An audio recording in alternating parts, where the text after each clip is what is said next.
नमस्कार साथीहरू, स्वागत छ तपाईहरुलाई हाम्रो च्यानलमा। आज हामी कुरा गर्दैछौं नेपाल क्रिकेटका हिरो सन्दीप लामिछानेको बारेमा। सानै उमेरमा ठूलो सपना देखेर विश्व क्रिकेटमा चम्किएका यी खेलाडीको कथा साँच्चै प्रेरणादायी छ। सन्दीप लामिछानेको जन्म 2000 सालको साउन 17 गते स्याङ्जामा भएको थियो, तर क्रिकेटको सपना उनले चितवनमा गएर देखे।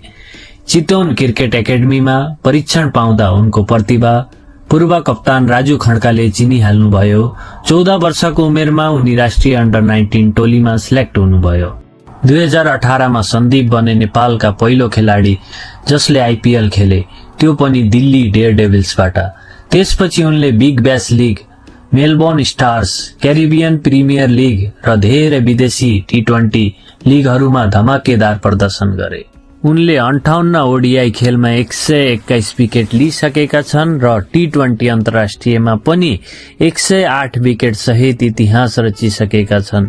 सन्दीपको इकोनोमी रेट टी20 मा 6.12 र ओडीआईमा 4.45 रहेको छ। सन्दीपले एनएनआईपीए वर्षको उत्कृष्ट युवा खेलाडीको उपाधि पाएका छन्। 2018 मा सीपीएएन बाट वर्षको क्रिकेटर बन्न सफल भए। आईसीसीले पनि 2021 को सेप्टेम्बर महिनामा उनलाई प्लेयर अफ द मन्थ घोषित गर्यो। के तपाईलाई थाहा छ? सन्दीप संगीत प्रेमी पनि हुन्। 2018 मा उनले उदास थियो बोलको गीत ल्याएका थिए, जुन धेरैले रुचाएका थिए।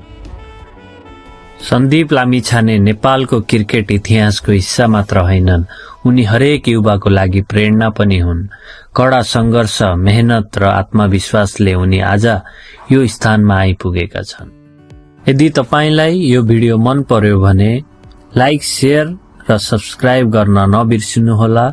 तपाई कुन नेपाली खेलाडीको कथा सुन्न चाहनुहुन्छ कमेन्टमा लेख्नुहोस्।